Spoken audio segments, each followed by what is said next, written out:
Okay, good afternoon. Uh, we will discuss these examples here as a supplement to the handout I sent to you. So let's find the area under the normal curve between two values of z. We will use this table. This was also sent to or uploaded in the iStudy. Okay. Now, let's start with example number 1. Find the area under the normal curve between z equals 0 and z equals 1.25.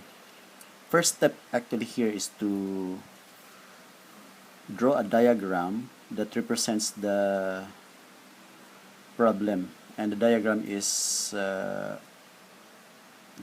normal curve. Okay, look for 0 and also for 1.25. Find a point in the normal curve where you can indicate 1.25. Okay, of course 1.25 is positive, so it must be located to the right of 0. Okay, and perhaps you can put a shade on this, indicating that this is the region where we are asked to find for the area. This table that we're using is a table that always starts from 0.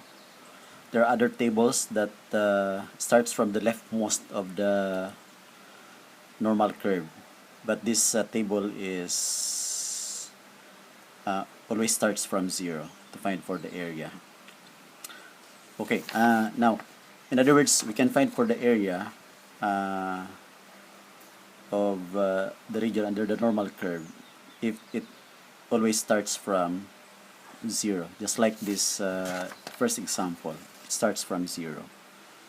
So how do we find the area between 0 and 1.25? What we're going to do is to divide this value of z into two parts. One is 1.2, the other one is 0.05. 1.2 and the other one is 0.05. Okay. For this part, we will look for this in the rows of the table, and for this part we will look for this in the columns of the table. So you have 1.2 under the column 0.05. 1.2 is here, okay. 0.05 is here, okay. So we have 0.3944. So that means that the area between 0 and 1.25 is 0.3944. Okay. For number 2, find the area under the normal curve to the right of z equals 1.25. Again, we draw a diagram. Then z equals 1.25 is located to the right of 0, so we have 1.25. This time, we are asked to find for the area to the right of 1.25. So the problem here is it does not start from 0, so we cannot use this table yet. What we can do is to utilize the known properties of the normal curve. Some of the properties says that the total area under the normal curve is equal to 1 or 100%. And since 0 is located at the point of the center of the distribution, that means that this line divides the normal curve into two equal parts, so that the area to the left of 0 is 0.5 and the area to the right of 0 is 0.5. So the area to the right of 0 is 0.5, but we're looking for the area to the right of 1.25. If it is 0.5, then that means that we need only to remove this one from 0.5, so that the remaining area is the area to the right of 1.25. That means that the area is obtained by subtracting from point 5, which is the area of half of the normal curve, to the area between 0 and 1.25. But from our previous example, we already have the area between 0 and 1.25, and that is 0.3944. So we subtract from 0.5, 0.3944, and that gives us what? 0.1056. Okay, 0.1056. So this is the area to the right of 1.25. Number 3, find the area to the left of z equals 1.93. Again, we draw a diagram. The diagram is very important because this will serve as our guide in finding the area. 1.93 is again located to the right of 0. But it says here, find the area to the left of 1.93. So it does not include only this one, no, but also the rest of the region that lies to the left of 0. So how do you find the area to the left of 1.93? Following again the idea I've mentioned from number 2, that says that half of the normal curve is equal to 0.5. The area is equal to 0.5. So this means that this is 0.5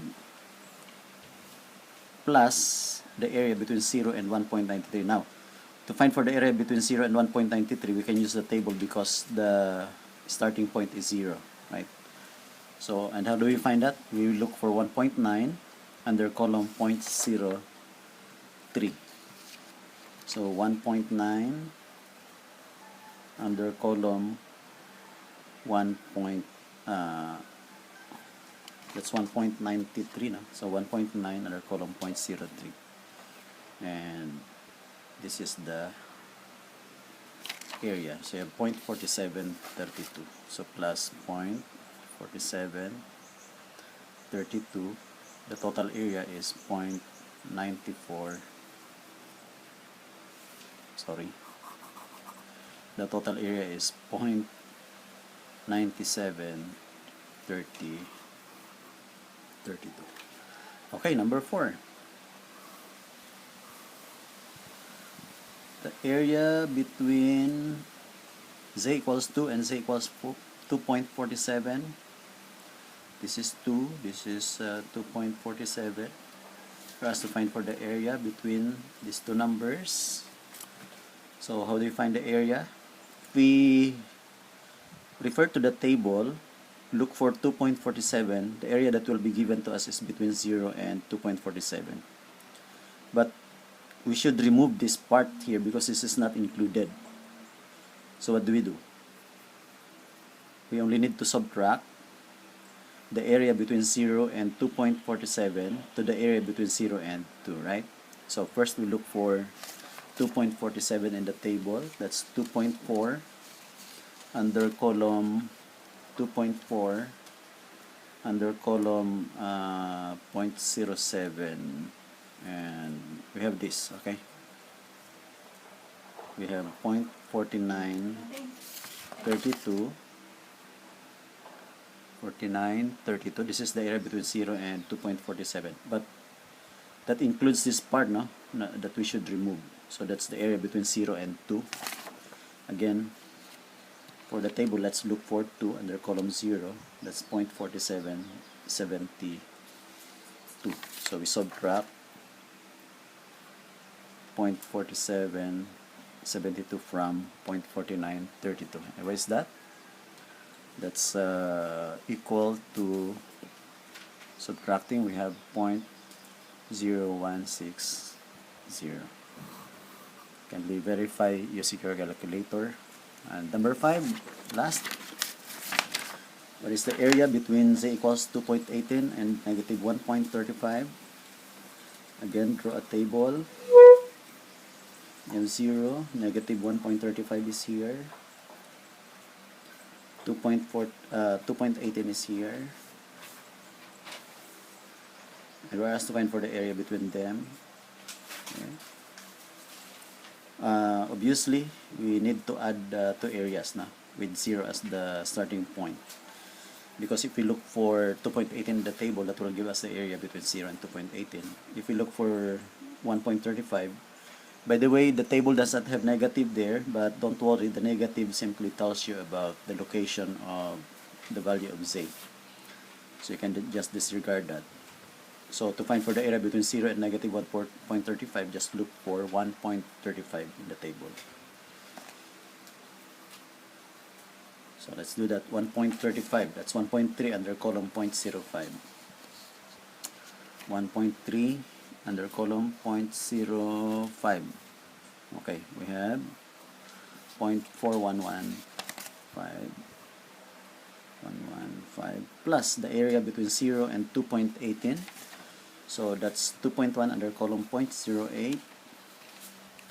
2.1 under column 0.08 here. Okay, 0.4854. 0.4854. And then adding them, we obtain